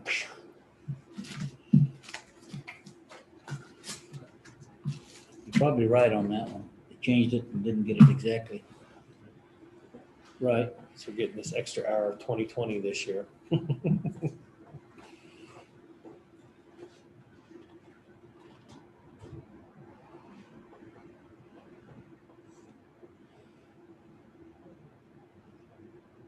One good thing about tomorrow, we should have received less emails, less texts, less phone calls, because Kind of funny, you know, President- the last election or the last couple, I was amazed at how many those ads continued on through the election day. You know, when I don't think you're gonna see that this year, because I think most campaigns realize the large majority of people have already decided and have already Well, voted. Trump will be out tomorrow. He'll I'm be sure out he will be. campaigning.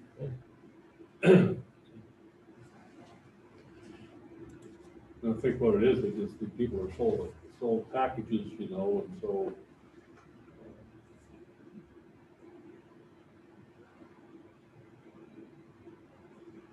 Yeah, they did.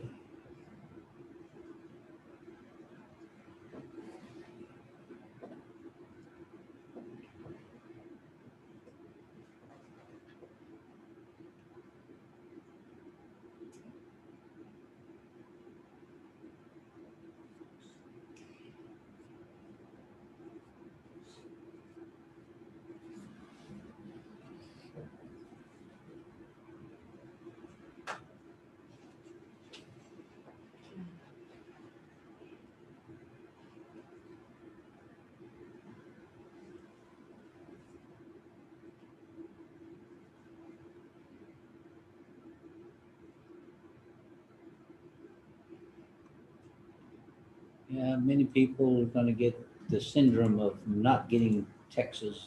They're no longer important because election is gonna be over. Well, I heard some officials from Pennsylvania talk about they won't have everything counted tomorrow night. Well, there's some that aren't allowed to even begin Yeah. to start counting the mail-in until after 7. So I can't imagine why they would do that. But yeah, there are some state, not all state laws are like ours. So Right. you can't even start until.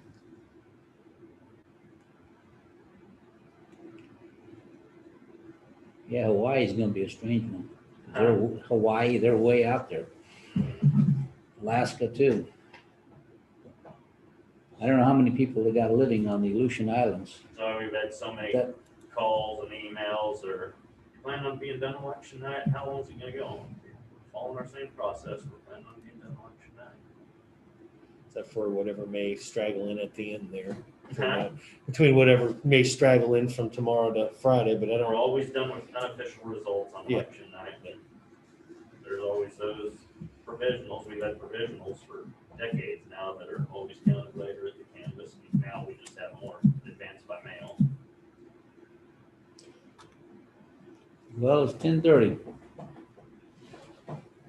It just saves us having to buy a car. Yeah. Well, I think they were gonna pull it anyway. Can we check out Pat and Russell? No one's here. Thank you.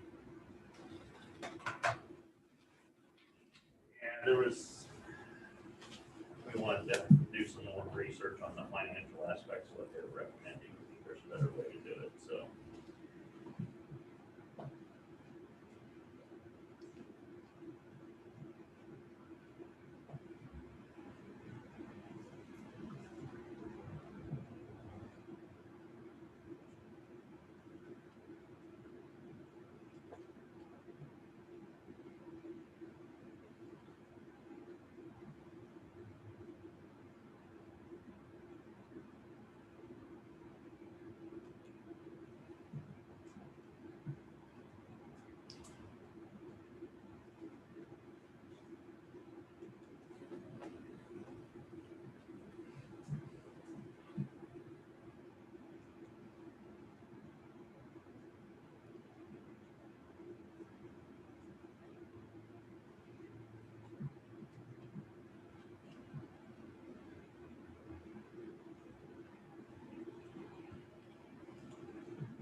Who plays tonight?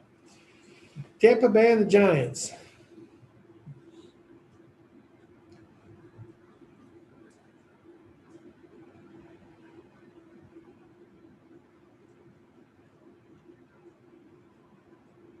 Well, it's getting dark early. I do not like. Get home and it's night. Don't have any time to go outside and get anything done. Yeah. Couldn't believe how dark it was last night, about 5:30. Yeah. That was a sunny day. Yeah. It throws you off. Yeah, Now it also gets lighter an hour earlier. that I So, don't mind so much. 'Cause I'm an early riser, Yeah. so I like that. I am whether I want to be or not. So I guess it is what it is. Just okay. Thank you. Bye bye. That one needs canceled. So we're done for the day, gentlemen. Unless you guys have anything else to cover. I don't have anything. Mm-mm. I No. don't either. Just, we appreciate your efforts for tomorrow. Oh, I thanks. mean, Appreciate because it. you're gonna be busy. But I appreciate your guys' support because honestly, it's just a matter of resources. Without county commission willing to approve the budget, which equates to resources, that's why we've gotten several compliments from, we always remember the negative things, but we do get several compliments from voters and our poll workers. And they say, how good a job you're doing. It's not me. It's because we're allowed to have the resources we have in-house, plus all of the temporary workers. And that cannot be done. And the equipment, we've gotten lot of compliments, the advanced board workers have said on the ease of using the electronic equipment. People really like it, and so, but that's because you gentlemen allowed us to allocate the resources that are needed to do it in a professional manner, and people appreciate that in our community, and so thanks to you as well. Your tireless efforts on this stuff. You're preparing all year long for this every time. Oh, yeah, it is. And with the, obvious extra challenges this year, I've been as smooth as I think it could possibly be. I've heard some horror stories from some other areas of the country that have had to, well, we won't get into it, but anyway, grateful, very grateful, yeah. Okay, well, with all that said, then I guess I'll make a motion that we adjourn. All in favor? Aye. Okay, thank you. Gentlemen, have a good week. You too. Now, you can stay here if you want to,